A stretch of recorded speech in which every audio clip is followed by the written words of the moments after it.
Salam sejahtera umat sedharma semuanya. Terima kasih atas rahmat Tuhan Yang Maha Esa, welas kasih dari Buddha Maitreya, kebesaran dari Dwi Maha Guru Agung Secun dan Semu, lindungan dari ketiga yang Arya sesepuh di Nirwana, bimbingan dan dukungan dari para sesepuh dan pandita. Pada kesempatan kali ini, Hoshe mendapat kesempatan mengikat jodoh baik bersama dengan umat sedharma semuanya.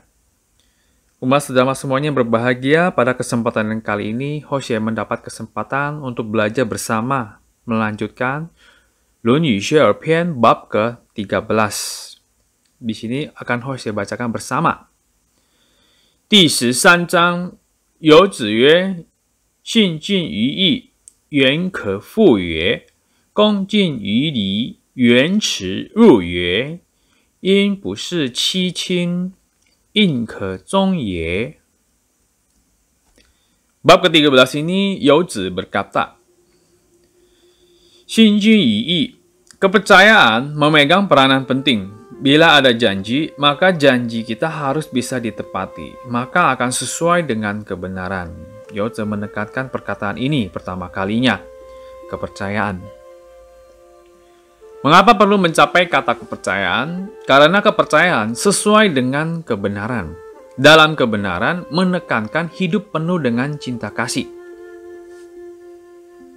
Saat seperti melihat orang ditindas dan kita menolong orang tersebut, maka bisa dikatakan kita ada melaksanakan kebenaran.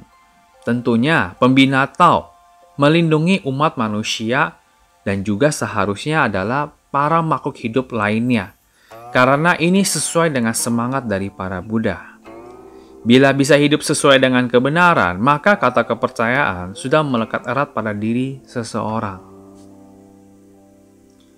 Oleh sebab itu, pembina Tao dalam berikrar harus juga bisa menuaikan ikrarnya masing-masing. Bila tidak, sama seperti sebuah bicara kosong yang tidak bermakna. Apa yang telah kita ucapkan ya tentu harus kita laksanakan dan kita jalankan. Perkataan berikutnya, Yuan ke Fu Yue. Perkataan yang telah diucapkan harus ada dilakukan atau dilaksanakan.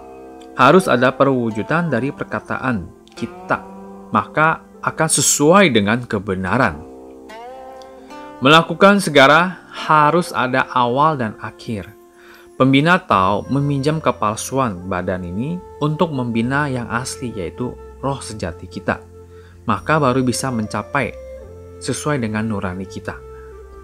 Seseorang yang ada kepercayaan, maka dia akan mengikuti aturan yang telah ada, bukan sebaliknya.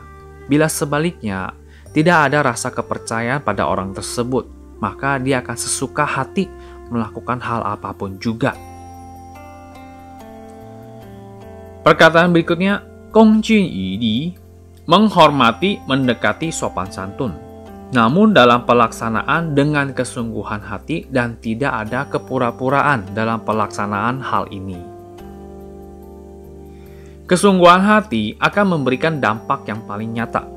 Terhadap orang lain harus ada sikap menghormati dan sopan, sehingga bisa membawakan wibawa secara personal.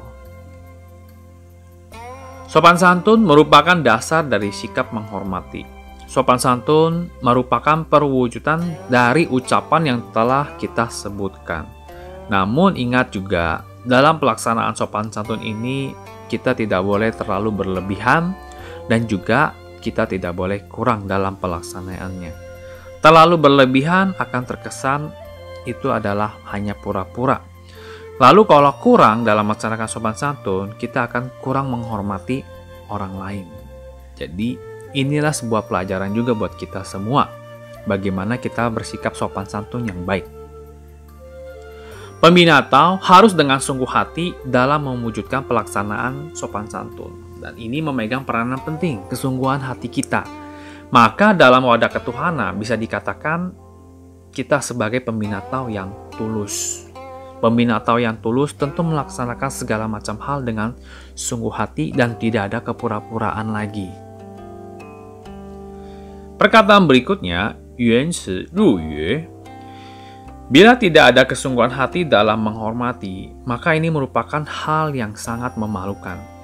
Bila sebaliknya, maka kita bisa menghindari melakukan hal yang tidak baik. Nah, perkataan ini mengingatkan kepada kita semua, kesungguhan hati dalam berbagai macam hal yang kita lakukan itu sangat penting sekali.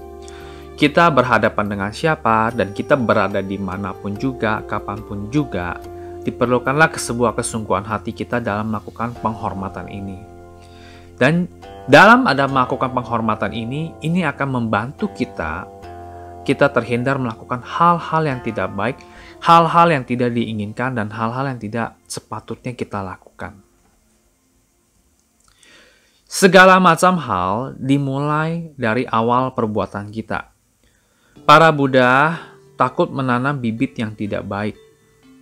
Mereka dari awal sudah tidak berani menanam bibit yang tidak baik. Namun, sangat disayangkan manusia takut akan hasil yang tidak baik. Mereka tidak peduli bibit apa yang mereka tanam, tapi yang mereka takutkan adalah hasilnya nggak bagus. Kalau kita ambil sebagai logika, kita kelak kita suatu saat mau panen mungkin sayuran A. Tentu kita harus tanam bibit sayuran A, bukan menanam bibit sayuran B. Maka kita masih menginginkan bisa panen sayuran A. Apakah mungkin hal itu bisa terjadi? Ini merupakan sebuah pencerahan yang bisa kita dapatkan kepada umat manusia. Beritahukanlah kepada semua orang, bibit apa yang kita tanam, kelak itu yang akan kita panen. Oleh sebab itu, ditekankan lagi, para Buddha takut menanam bibit yang tidak baik. Manusia juga seharusnya demikian. Kita takut menanam bibit yang tidak baik. Kelak suatu saat panennya akan dapat bibit yang baik. Perkataan berikutnya, impulsi qi bila mengikuti cara kebenaran untuk berbuat, maka ini merupakan hal yang sempurna. Perkataan berikutnya lagi, yi ke zhong yue. Maka dapat meneruskan semangat baik ini ke generasi berikut. Hal yang baik bukan hanya stop berhenti pada diri kita saja, tetapi semangat yang baik ini kita teruskan lagi kepada generasi yang berikutnya. Singkat kata, kita mewakili langit dan para Buddha untuk memberitahu umat manusia agar hidup sesuai dengan kebenaran.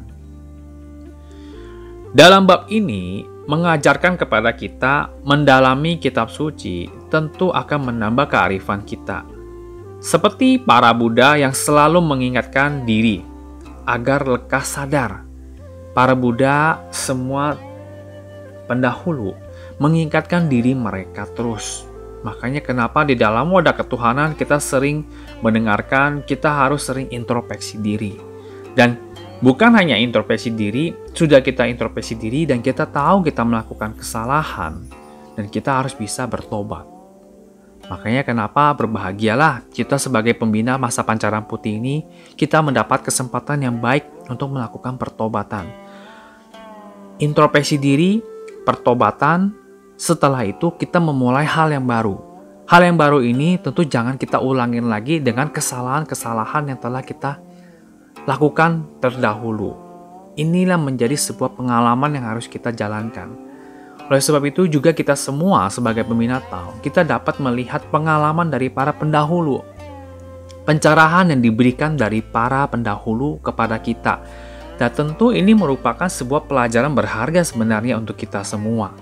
Di mana orang dahulu menanam pohon, bibit pohon, orang yang berikutnya, generasi berikutnya baru bisa berindang di bawah pohon yang besar yang telah ditanam pada saat masa orang pendahulu.